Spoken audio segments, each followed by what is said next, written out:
Hello, and welcome to the Alchemist Inkwell. This is your spiritual podcast for grounded people. I'm Emily. And I'm KristaLyn. And it's a bookend episode. It's technically Yeah. June 1st when we're recording this, but it's cool. It's still a bookend episode. Yeah. Thank you for bearing with us. Last week we had a very Mercury retrograde week. And so you guys got a very Mercury retrograde past episode reposted. If you hadn't heard our live talk at the Women's Indie Podcast Summit, that's what we reposted again because we covered some really fun stuff there. But I also wanted to touch on, I know we got some good feedback about like how to release blocks and limiting beliefs when we did that episode. So thrilled that was helpful to you all. Thank you so much for listening to that. Again, that's like one of our passions, and we're just glad that it could be helpful because it's not something that we can really either cover on our TikToks because they're so small, and so being able to do it on the podcast was really awesome. Yeah, you can't really plug all of that into even 3 minutes. So yeah, absolutely.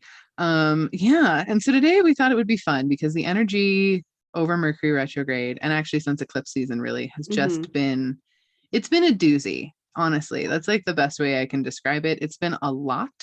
And all of the clients that I've talked to in the past couple of weeks, I've been like, how are you doing? Are you all right?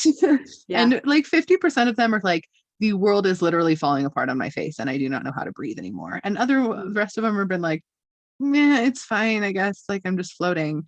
And yes, to both of those things, that is pretty much the consensus energetically of how all of these things coming up are being experienced. Yeah, it's funny. I just spent, sorry. No worries. Can we like pause and pick back up? Oh, sure. Cool. Okay. So it's funny because I just spent like a week at Norwalk, which is the Northwestern Astrological Conference, which was amazing. But a huge topic was these eclipses, the new cycles. So many new cycles are completing and restarting right now, all around the same time. Lots of new things coming around. And, certain things that have cycles of sometimes even like 100 years where you get back to around to exactly what we're going through. And the whole theme was, what is going on in the world right now? Like archetypally, we get it, but when can we expect things to go differently? When can we expect this to develop? So, astrologers are literally gathering right now to cooperate on how we can best frame what's going on, what we can expect, and how we can endure and thrive through any adversity that's still to come. And it was so fulfilling, so amazing, but also like we need to take responsibility for what we do in the world. And this is our way of kind of getting everyone on the same page, which was so cool. Yeah, absolutely. So we thought with this episode, we were just going to kind of talk about the way that we dealt with the things that came up for us during Mercury retrograde, and how we navigated them, the things that we grew through or the ahas that we had. The goal of this isn't in no way to be like, you should have handled it like we did. It's not that at all. We just wanted to show examples of how Mercury does teach us through this retrograde period, because when this episode comes out, it will be going direct literally the next day on Friday the 3rd, which is amazing. So we just wanted to offer you guys some hope, and also hopefully give you guys a little bit of space, whether it's after you listen to this episode or later that night or whatever it is, to just have some self-reflection yourself on all of the stuff that has come up and maybe the things that you were taught about yourself throughout that whole process. And the useful thing about this is, before Mercury went retrograde, we talked about what to expect. Now you can actually go back and see how that happened, and you can get the retrograde. So you can see, this is especially keeping in mind the houses that Gemini and Taurus are in your personal chart. Those houses will help you understand what areas of life for you were receiving this retrograde, were being affected by it. And now you can go back and really understand how that movement played out for you. And so when the next retrograde comes around, it'll be in different signs, but then you'll be able to understand how to kind of prepare for it that way as well. So this is a really good bookend for the retrograde, as much as it is for what we've read this month. Yeah. Absolutely. First of all, I just want to say I'm very, very mad at Mercury for starting out Gemini season in retrograde. Oh, It yeah. is an asshole. Yeah. Gemini season is the best of the seasons, and it had to just poo all over it. By the time I think it should be getting back into, it does spend an awful lot of time in Taurus, which is hilarious to me. But the post shadow phase goes until the 18th of June. So by that time, it'll be back in Gemini and it'll be doing more Gemini things. Yeah. Only a little bit though. I know. No. Obviously, there was a lot of very intense things that came up and happened in the world, specifically in this country, over retrograde. Genuinely, it was a huge shifts, lots of divine rage. And I want to make sure I highlight that because that was a huge thing that I said huge again, but whatever.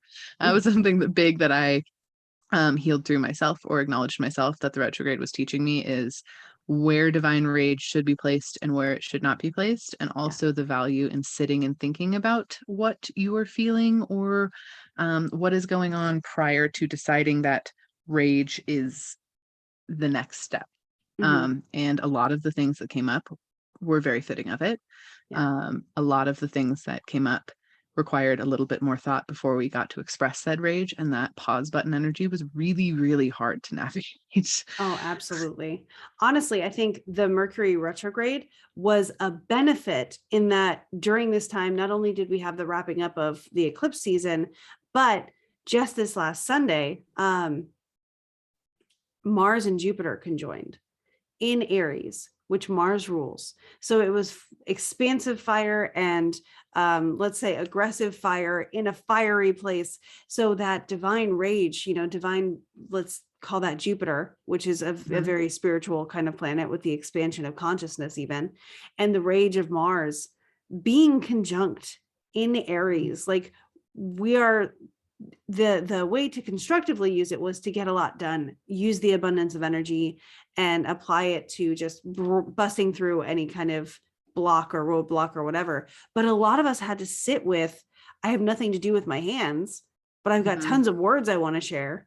And so we found places to share those words. We found ways to communicate that, whether that was in journaling or on social media or anything like that. But Mercury being retrograde and the ruler of communication and writing and things like that was that little pause button.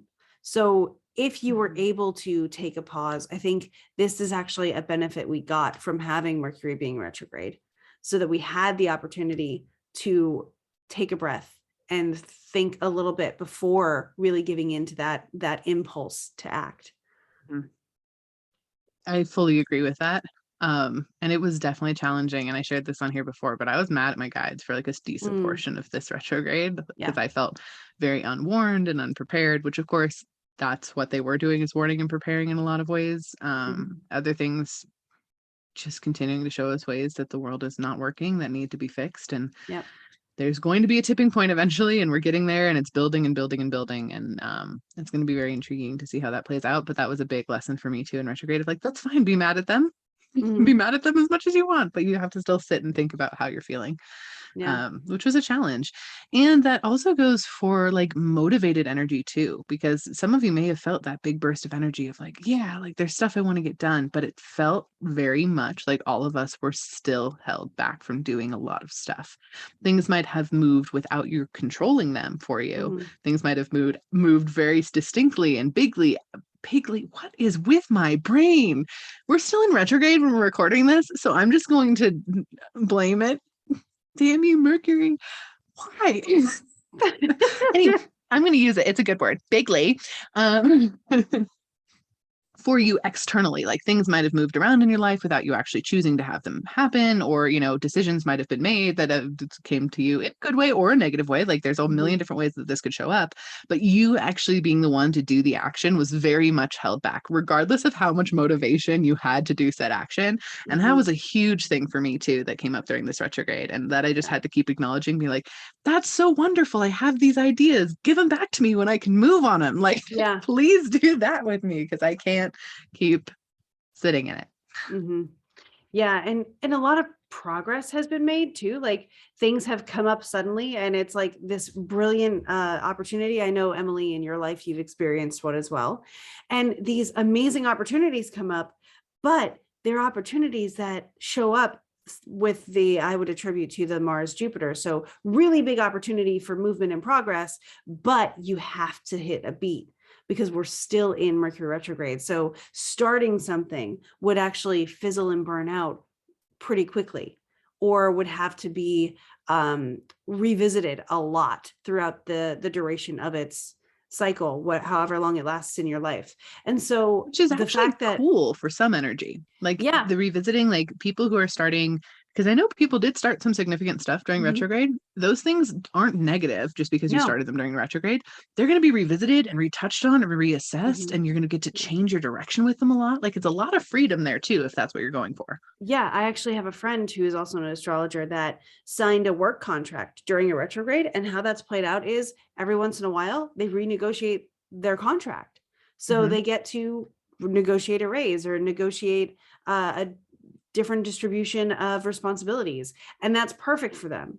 So I also, really great point, want to bring up that just because something happened during retrograde, because life happens, stuff does happen. And sometimes it was meant to happen during retrograde so that it will be more mutable moving forward, have the flexibility, have the changeability, and that can really work out in your benefit. So if it happened during Mercury retrograde, don't give into the gloom and doom of, oh, it's doomed to fail. It's destined to change, but that's okay. And some things you want to change. Like some things change is the goal. Like just for a pure example of like, if you decided you're going to start writing a new book during retrograde or whatever it is, that's good. Write it. Sure, start writing it during retrograde. By the time you finish your first draft anyway, you're going to go back and make a million changes to it. So it is something that is inherently immutable energy at the core of it. Or if you start a different kind of creative project, that's a good thing. It's just sometimes, if you had to go to court and sign legal stuff, maybe that wasn't always exactly what you wanted. So that's just kind of the perspective on that too. Yeah. Or if you had to go to court and sign legal stuff, maybe it'll come back around and work out even better on a second pass. Yeah. But I think a really great thing to keep in mind during Mercury retrograde, and I probably would just use this as a mantra every time there's a Mercury retrograde, just saying perfectly imperfect. Gosh, it's so nice to give yourself permission to not have to do things with such precision that it causes stress. And I think Mercury retrograde really gives us that permission, whether we're conscious of it or not. Because again, Mercury is going to retrograde whether you know it's doing it or not. So the cycles and the themes that come up in your life, yes, it can be extremely validating, but just know you're a person living their lives. And that should be priority. Just be living your life. And if you can align it with convenient timing for things, fantastic. But if it's really going to be a detriment to you to have to make yourself too rigid toward the astrology, then it's probably out of alignment anyway. You would feel if it were in alignment, like with your situation where it makes sense to ask for some time to process and to work it out. But not everybody has that all the time. Some things have to happen, and that's okay, because that's how it was supposed to happen, because that's how it happened. So don't hold yourself up to huge judgment if something happens and it's like, oh, it was retrograde, I should never have started this relationship, right? I should never have whatever. It will remain exciting at the very least, and you can think about it that way. I do also want to say communication slip-ups, big misunderstandings between people, huge. Absolutely huge. I had a very large one with my amazing darling husband, and we worked it out. It was fine, but it was just like both of us were talking about completely different things while using the language that was the same, and that was a very common theme of not just my retrograde, but like in general with people I've been talking to, with the energy. It's just like miscommunications, misunderstandings, big time. And tech was really affected this time too. It was, yeah, like technology and infrastructure this time just really was a doozy. Some Mercury retrogrades, it's kind of okay. It's focused on other spaces, travel, or other fun things like that. This time, tech just really kicked it. Yeah, it's funny. I traveled during this Mercury retrograde, and all of my flights, oddly, were on time. And I say oddly, not because Mercury retrograde, but because lately over the past 2 years, travel has been so inconsistent and a little bit unreliable that I was actually surprised all of my flights took off on time. There were no maintenance issues on the plane or anything like that. And super grateful because it was awesome. But other things that did happen were technology, communication. What was it? I think our microwave broke. A lot of my appliances, speaking of like infrastructure and things that we rely on for resources. Because if you think about a microwave, and part of this Mercury retrograde has been in Taurus, Taurus rules our resources that support us. Microwaves warm food. So it made total sense to me that during Mercury retrograde, I had a glitch with our microwave. But I did also find out something from the last Mercury retrograde that was solved, which was my ice machine. If you recall back then, we actually know why that happened now, and we can prevent it in the future. So again, it is that full circle cycle situation. Yeah, absolutely. Yeah. For me, I had an entire day where all of my town had no power. That was fun for no reason. They never told us what the reason was. It was from 3 a.m. till 3:30 p.m. and no power. So that was super fun. Also, the amount of no call, no show readings I had over retrograde were really astounding. Like many of you guys know, I'm booked out quite far, and usually no call, no shows happen very few and far between. This was like a considerable handful. And the whole time I was just like, it's just Mercury, like they didn't see their calendar invite, or it didn't get saved, or they missed this email, or it went to junk, whatever. It's very Mercury energy. So like no fault of their own, but I was just like, I know what's going on. Yeah. My own calendar has been where people have been somehow able to, through a glitch, schedule outside of my hours that I offer. So I've had to multiple times be like, I'm really excited to speak with you, but this time slot shouldn't have been available. And now we have to go through this, kind of a headache of a process, but let's do it this way and we'll figure it out. But yeah, the scheduling has been a thing. Yeah. Also, and this is just a little warning for everybody. TikTok has been unfollowing people from me without their permission. So, if you were following me and you don't know if you're following me anymore, go check. Just because I've had, I think, I don't know, at least 7 people reach out to me at this point, be like, I was following you and now I'm not following you.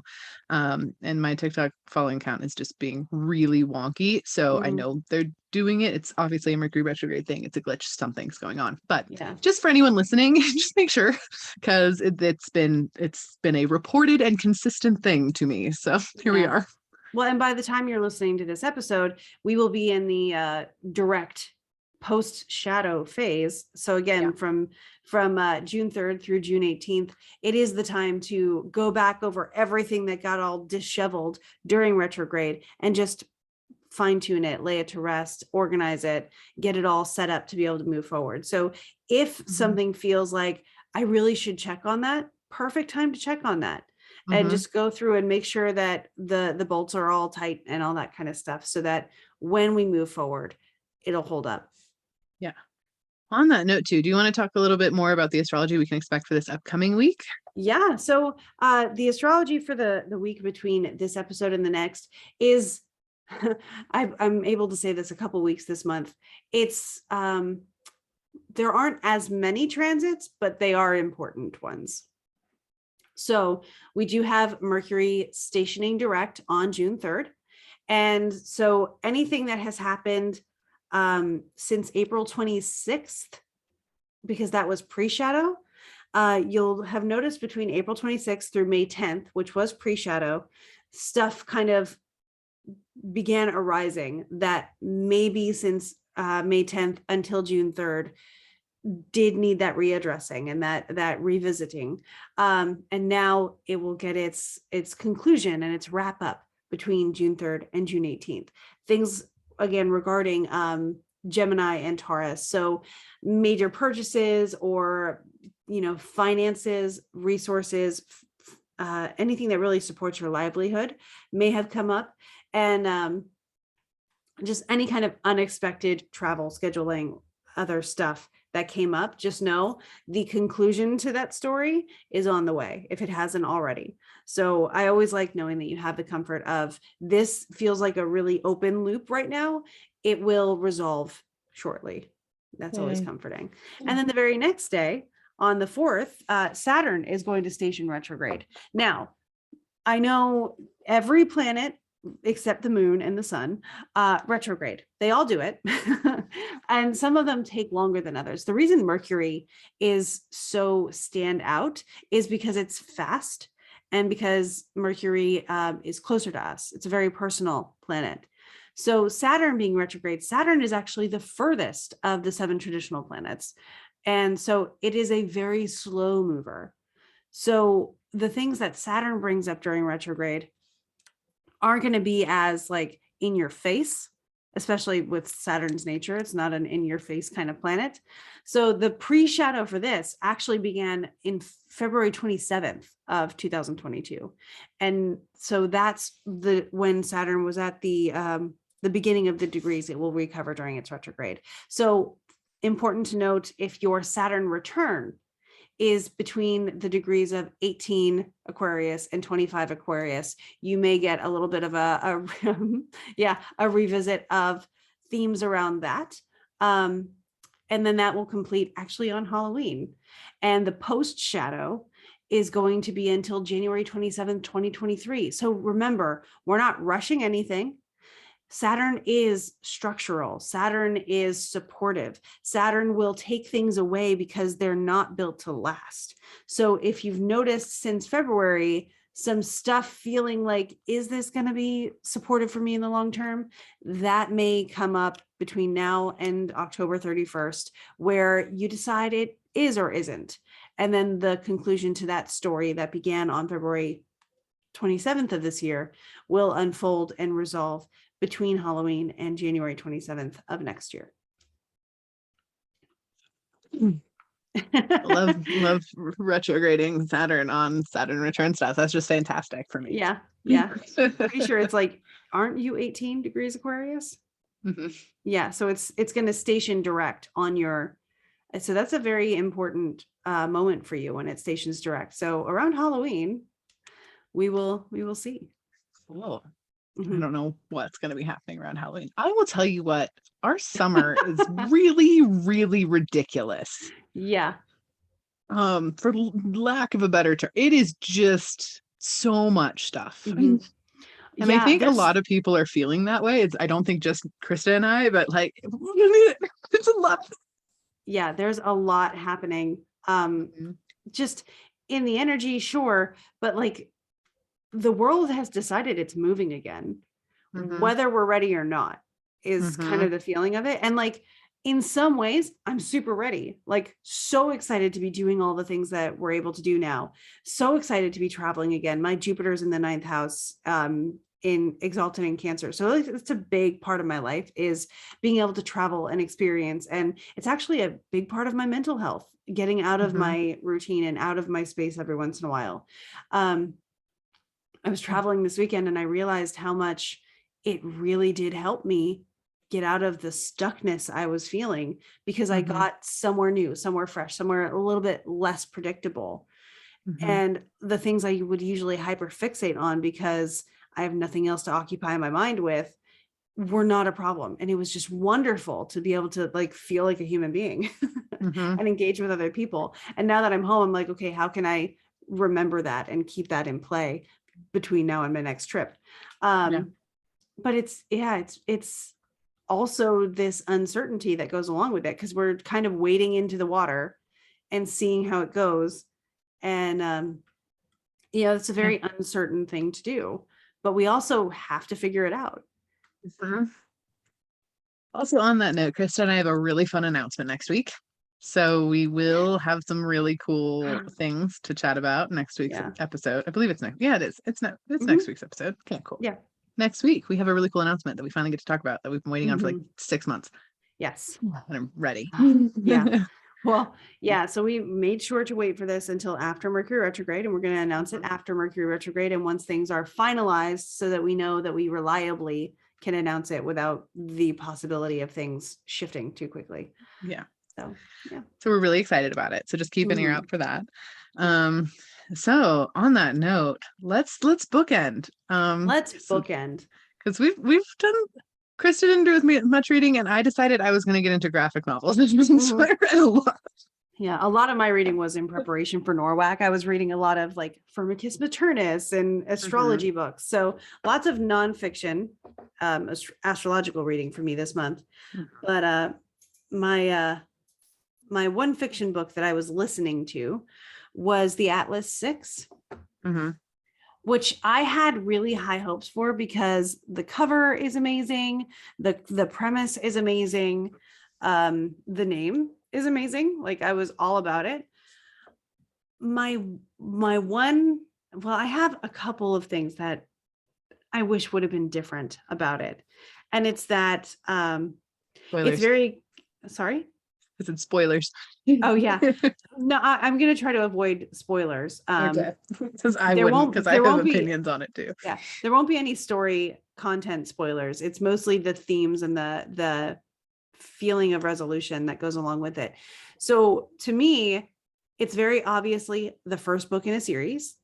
So it's very establishing, which opens a lot of loops. And there's not enough closure at the beginning of the book for you to feel like you invested your reading time into a full and complete story that has more to tell. And that's, it also has what I'm imagining is a cliffhanger at the end that I remember listening to it and I was like, okay, cool. We're going to start wrapping stuff up and I'll finally understand this part. And then all of a sudden it was, this has been an Audible production. And I was like, wait, what? How is it over now? That felt like a mid-chapter kind of moment. And in addition to that, I just wish that there would have been more character development on personal levels and in the relationships between these characters, since the characters spend over a year together. And it just felt like maybe they were together for 2 weeks with how much their attitudes didn't develop.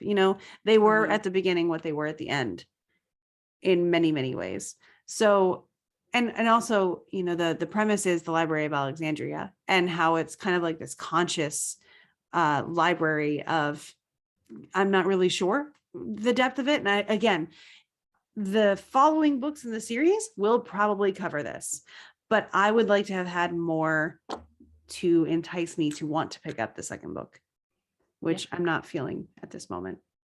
I have like 50 pages left in the Atlas 6. I've been nursing it for a month and a half. It got real slow, real fast, and stayed slow. So yeah, I understand. That being said, I started listening to Legendborn today, and I'm already loving it. So I'm intrigued. I have a feeling that we're going to get a lot out of it. So I'm looking forward to completing that one and talking about it on the next Bookend episode. Yeah. So I think the second one's coming out in like 2 months or something too. Like, I think it's coming out soon. So. Perfect. Yeah. Anything Arthurian, I love typically. Not I think the Guinevere Deception was terrible. Anyway, it's one of the worst books I've ever read. Not true, but pretty damn bad. Yeah. So this month I started out listening to Magic for Liars, and I was in it. I thought it was pretty cool. It centers around a magical high school, but it's nothing like Hogwarts. And there was a murder that happened at the school, and they have to bring in a private investigator who's a twin sister of one of the professors, and she has no magic, this twin sister. So she's dealing with a lot of like trauma stuff from her growing up with a sister that had magic and the death of her mom and like this whole stuff. So it was a really cool exploration in like kind of healing and sisterhood in that sort of way, and like set in like kind of a magical backdrop.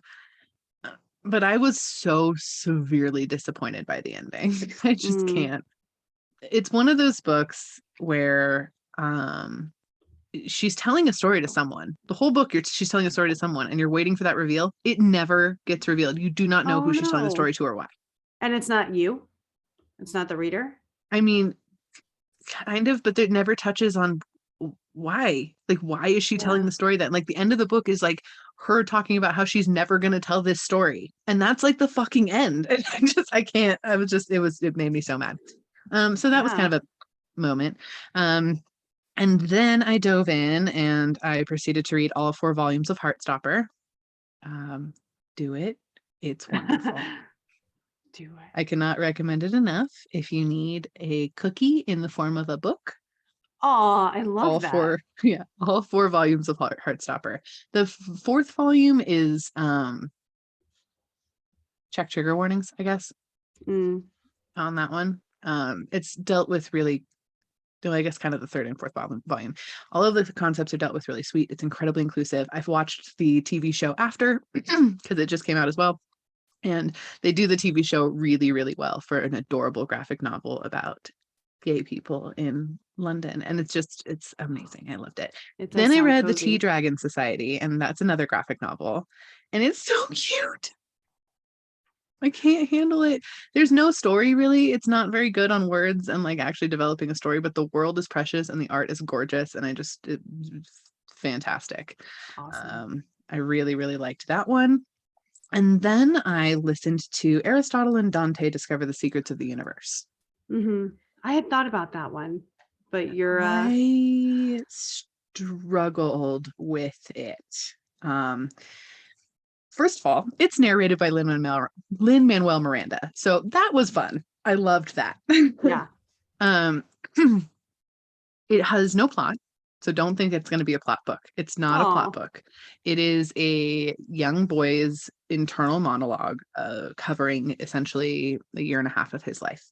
And stuff happens, but it's not like a plot, no.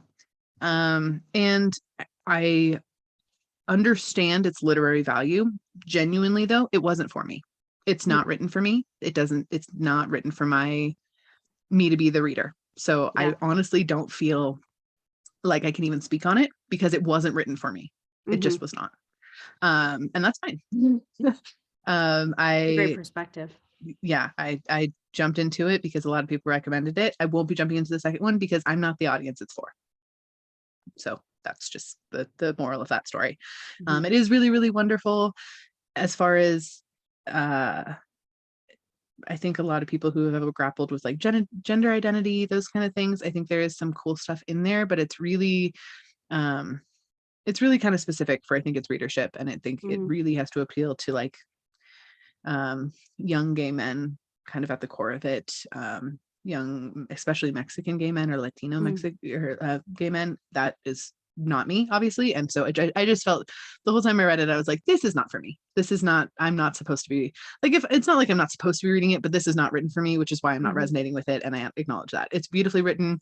It's done really uniquely. So there's that. I read the graphic novel, The Prince and the Dressmaker. And I love it so much. I love it so much. I cannot tell you how much I love it. It is beautiful. It is so sweet. It is so inclusive. I wish it existed when I was younger. It is just a magical work of fiction in a graphic novel form. The art is beautiful.